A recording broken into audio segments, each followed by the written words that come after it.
Field marshal Asim Munir ने अपना combat dress पहना हुआ है। उन्होंने ब्रेंट क्रूड के में जो भी कटौती है वो पाकिस्तान में जो है वो रिफ्लेक्ट नहीं हो रही या नहीं हो सकती। कमरान टिसूरी को हटाकर निहाल हाशमी को गवर्नर सिंध बनाया गया है। एमकेएम की तरफ से जाहिर है इस पर बड़े गम और गुस्से का इजहार किया गया। ये ज़राए इब्लाग से यानी मीडिया से पता चला इस फैसले का। हमसे तो मशावरत तो दूर, हमसे पूछना भी जो है वो हुकूमत ने इसका नहीं मुनासिब समझा।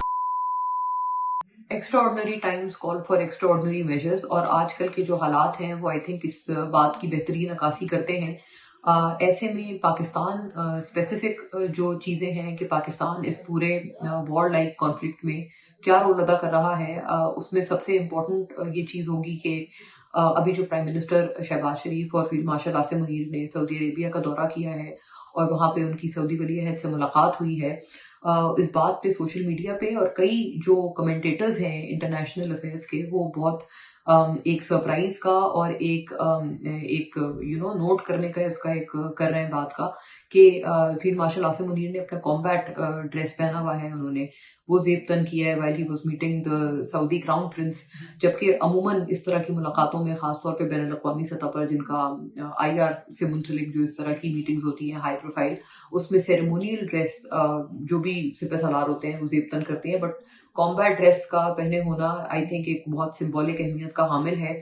और जो फिर वहाँ से जो इत्तलात भी आ रही हैं वो यही है कि पाकिस्तान ने जो हमारा सऊदी अरेबिया के साथ एक डिफेंस पैक्ट है उसके हवाले से एक अपनी कमिटमेंट का एक दोबारा से इजहार किया है और उसको रीअफर्म किया है।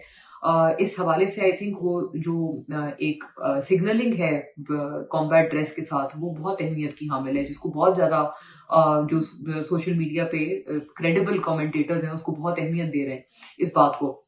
एनीवे ये कॉन्फ्लिक्ट के एतबार से ही अब जो ब्रेंट क्रूड का और जो क्रूड ऑयल प्राइसेस का जो ट्रेंड है, इसमें एक बहुत अच्छी बात यह है कि कुछ खबरें ऐसी गर्दिश कर रही थी कि शायद पेट्रोलियम मसनूआत की कीमतों में मजीद इजाफा हो सकता है, लेकिन थैंकफुली ये कि हमारे पास ये इत्तलात पहले भी मौजूद थी और फिर बाकायदा तौर पर फिर इसकी कंफर्मेशन भी आ गई कि हुकूमत ने फैसला किया है कि मजीद किसी भी इजाफे को आवाम तक मुंतकिल नहीं किया जाएगा, बल्कि इस हद तक बात की है कि अगर आगे आने वाले दिनों में खाम तेल की कीमतों में मजीद इजाफा होता है तो उस सूरत में भी पाकिस्तान में वो इजाफा नहीं किया जाएगा, वो रिफ्लेक्ट नहीं होगा। ये बहुत एक अच्छी बात है और एक पॉजिटिव डेवलपमेंट है, खासतौर पर तब जब आवाम जो है ऑलरेडी इस पूरे सिनेरियो से खासे परेशान है। और इस पूरी बात में अगर ये एक कमिटमेंट गवर्नमेंट की तरफ से आ रही है तो आई एम श्योर कि ये एक बहुत बड़ा साई ऑफ रिलीफ होगी आवाम के लिए। और एक मैंने चूंकि आई हैपन टू चेक, मैंने ये बात की थी, मैं देखना भी चाह रही थी, मैंने गवर्नमेंट से इस हवाले से रब्ता भी किया था, और वो ये था कि अगर खाम तेल ब्रेंट क्रूड की कीमतें आपको पता है कि जो कुछ हद तक कम हुई हैं, $100 से कुछ बिलो हो गई थी, उसके बाद अगर वहां पर कमी हुई है तो क्या ये कटौती पाकिस्तान में भी रिफ्लेक्ट होगी या नहीं होगी। तो उस पर मुझे बताया, एक टेक्निकल पॉइंट मुझे बताया गया कि पाकिस्तान जिस क्रूड पे डिपेंड करता है वो ब्रेंट क्रूड नहीं है, वो बेसिकली दुबई के क्रूड के इंडिसेस हैं जिसपे पाकिस्तान के पास जो तेल आता है वो दुबई इंडिसेस से बेसिकली अलाइंड होता है, नॉट विद ब्रेंट क्रूड। और दुबई इंडिसेस के हवाले से ये था कि वो जो इंडेक्स है दुबई क्रूड का वो अभी भी तकरीबन $123 तक है। तो उसमें ये कटौती नहीं हुई है, जैसे कि ब्रेंट क्रूड में कुछ अच्छी खबरों के और जंगबंदी की जो खबरें हैं उनके पेश नज़र 100 से कम हो गया था, $100 से कम हो गया था ब्रेंट क्रूड। उसका असर इस वजह से पाकिस्तान पे नहीं पड़ सक रहा क्योंकि पाकिस्तान उस इंडेक्स पे चलता ही नहीं है। पाकिस्तान दरअसल ब्रेंट क्रूड पे नहीं बल्कि दुबई क्रूड पे चलता है। तो ये अहम तकनीकी जैसे कहते हैं करेक्शन थी जो कि मुझे गवर्नमेंट की तरफ से इस मामले में मिली है कि इस वजह से दरअसल ब्रेंट क्रूड के में जो भी कटौती है वो पाकिस्तान में जो है वो रिफ्लेक्ट नहीं हो रही या नहीं हो सकती। बट एनीवे एक ज़ाहिर पाकिस्तान में भी जो एक मजमूई सूरत हाल जो सियासत के हवाले से भी है और कुछ इस पे भी कई बात कर रहे हैं लोग, क्योंकि एक बहुत बड़ी तब्दीली हुई है वो है गवर्नर सिंध की कि कमरान टिसूरी को हटाकर निहाल हाशमी को गवर्नर सिंध बनाया गया है। इससे पहले ये कुछ इत्तलात गर्दिश कर रही थी लेकिन उस वक्त वो अनवेरीफाइड थी, क्योंकि आपको याद होगा तकरीबन हफ्ता 10 रोज पहले भी ये इत्तलात थी कि निहाल हाशमी को जो है वो गवर्नर सिंध बना दिया गया है, लेकिन उस वक्त वो मेच्योर नहीं हुई थी। लेकिन हाँ, फैसला जो है वो इससे कहीं पहले कर लिया गया था, बल्कि कुछ जराए इसमें ये भी बताते हैं कि ये पिछले गुज़िश्ता साल नवंबर में भी ये जो फैसला था वो हो गया था। और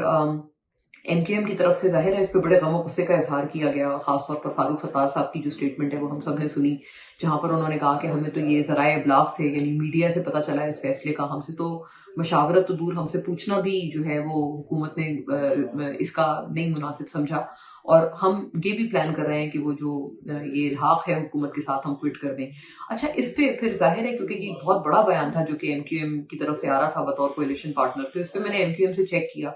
और मुझे वहां से जो बात मिली है वो बड़ी अहम है और मैं वो आगे रखना चाहती हूँ। वो बात ये है कि ये कहा जा रहा है कि एमक्यूएम जो है वो उन्होंने कहा है कि अगर कोई इल्हाक वाली चीज है, अगर हम इसको खत्म करना चाहते हैं, ऐसी कोई चीज थी तो हम ये शायद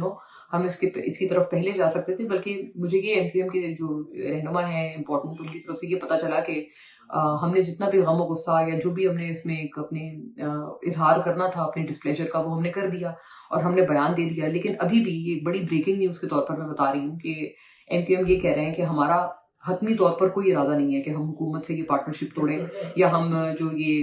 इल्हाक है हम इसको क्विट करें। ये मुझे एमक्यूएम की तरफ से पता चला है, तो ये बड़ी अहम अहम बात है कि उन्होंने कहा है कि हम बल्कि अभी फॉर टाइम्स टू कम हम मीडिया पे मजीद कोई भी तरह के बयानात देने से गुरेज भी करेंगे और हमारा कोई ऐसा इरादा भी नहीं है। वो एक सिर्फ गुस्से के जो है एक वेव में ये वाली बात हो गई कि हम शायद हुकूमत से जो है राहें जुदा करने का सोचें, लेकिन मुझे एमक्यूएम की जो लीडरशिप है उनकी तरफ से यही मेरे पास इत्तलात मौसूल हो रही है कि ऐसा इफेक्टिवली उनका बिल्कुल भी इरादा नहीं है और ना ऐसा कोई प्लान है, बल्कि मीडिया अपीयरेंसेस से भी जो है वो गुरेज किया जाएगा। और बल्कि मजीद जो इसमें बात एड ऑन कर रहे हैं वो पीएमएलएन के जराए ऐड कर रहे हैं, वो ये कह रहे हैं कि ये तो अरेंजमेंट दरअसल काफी पहले से था,